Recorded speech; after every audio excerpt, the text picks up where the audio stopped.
आज हमारे साथ उत्तर विधानसभा के निर्दलीय प्रत्याशी अजीत कुकरेजा जी हैं, जिनका आज केंद्रीय कार्यालय का उद्घाटन किया गया है। आप देख सकते हैं किस तरह का उनके साथ जन समर्थन है।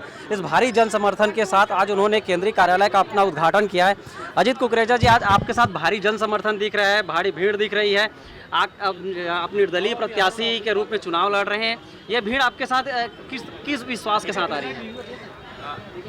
लोगों में बहुत उत्साह है, क्योंकि लगातार मैंने 9 साल इनके बीच में काम किया है और मैंने जब निर्णय लिया मैं निर्दलीय लड़ूंगा तो सब एक स्वर में बोलने लगे हम आपके साथ हैं।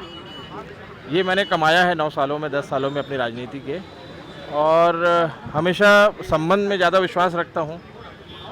और ये चुनाव भी मैं पूरे संबंध में लड़ रहा हूँ। 2 राष्ट्रीय पार्टियाँ हैं सामने, चुनौती बड़ी है, पर आप लोगों में उत्साह देख सकते हैं। इतनी बड़ी संख्या में लोग आ रहे हैं और बड़े धूमधाम तरीके से हम चुनाव लड़ेंगे। आप धूमधाम से चुनाव लड़ रहे हैं, आपके साथ जन समर्थन दिख रहा है। आखिर में लोगों को, आप निर्दलीय जब चुनाव लड़ रहे हैं तो इतना विश्वास किस नाते हो रहा है कि उनको विधायक अजीत कुकरेजा हो और अजीत कुकरेजा उनको विकास की ऊंचाइयां रच सकते हैं? देखिए, इसके 3 कारण हैं। सबसे पहला कारण है कि जो वर्तमान में विधायक थे उनका काम जनता को पसंद नहीं आया। दूसरी पार्टी के जो प्रत्याशी हैं उनको कोई जानता नहीं है। मैं क्योंकि इनके लिए नया चेहरा नहीं हूँ तो उन्होंने मेरे पर विश्वास किया। दूसरा कारण है कि मैं लगातार हर समाज के बीच में जाके काम कर रहा हूँ। 9 साल पार्षद रहा हूँ, अपने वार्ड में काम किया, इन लोगों ने मेरे काम को देखा है। और तीसरी सबसे बड़ी बात है कि ये जानते हैं कि अजीत भी अगर कोई वादा करेंगे तो उसको निभाएंगे, क्योंकि अभी तक मैंने ऐसा कोई काम नहीं किया कि इनका विश्वास मेरे ऊपर टूटे।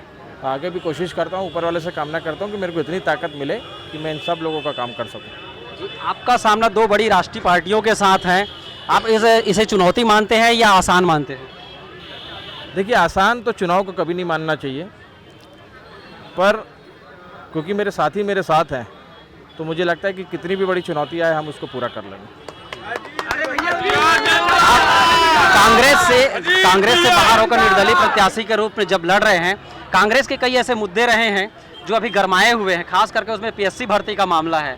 उसे आप किस तरह से देख रहे हैं? क्योंकि आप एक युवा हैं और यूपीएससी की तैयारी कर चुके हैं, तो आप उस मामले को बेहतर रूप से समझ सकते हैं। देखिए, गड़बड़ी तो हुई है और ये जब हुआ था तब भी मैंने बोला था गड़बड़ी तो हुई है, पर इसमें नेताओं का इन्वॉल्वमेंट नहीं दिख रहा है। अगर ऐसा रहता तो कोई नेता के भतीजा, रिश्तेदारों की भी नौकरी लगती, सीएम के रिश्तेदारों की नौकरी लगती, ऐसा नहीं हुआ है। अधिकारियों ने अपने लेवल पे अपने रिश्तेदारों को फ़ायदा पहुंचाने की कोशिश की है, उसकी जांच भी चालू हो गई है।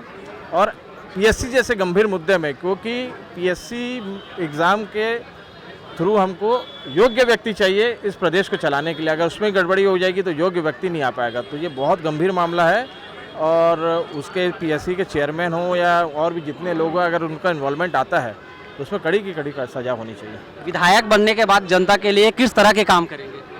देखिए, हर क्षेत्र के अलग अलग मुद्दे हैं, पर कुछ चीज़ें हैं जो हर वार्ड में एक समान है। जैसे हर वार्ड में एक सामुदायिक भवन की आवश्यकता है, हर वार्ड में एक ट्रेनिंग सेंटर महिलाओं को जिसमें कौशल रोजगार के लिए ट्रेनिंग मिले उसकी आवश्यकता है। लगभग जितने आंगनबाड़ी केंद्र हैं उत्तर विधानसभा में सब जर्जर हो चुके हैं, मजबूरी में बच्चे वहाँ पढ़ रहे हैं, उनको जीर्णोद्धार करने की ज़रूरत है। इसके अलावा नशा मुक्ति, नशा एक बहुत बड़ा मुद्दा है और इसकी अवेयरनेस के लिए कोई भी जनप्रतिनिधि अभी तक सामने नहीं आया। मैं वार्ड मोहल्ला घूम के एक अभियान चलाऊँगा और नशे को ख़त्म करने की पूरी कोशिश करूँगा। जी, ये है हमारे साथ अजीत कुकरेजा जी, जो लगातार विकास की बात कर रहे हैं। उनके साथ भारी जन समर्थन दिख रहा है। इसी तरह की और भी खबरों के लिए बने रहें लाइव खबर 24x7 के साथ।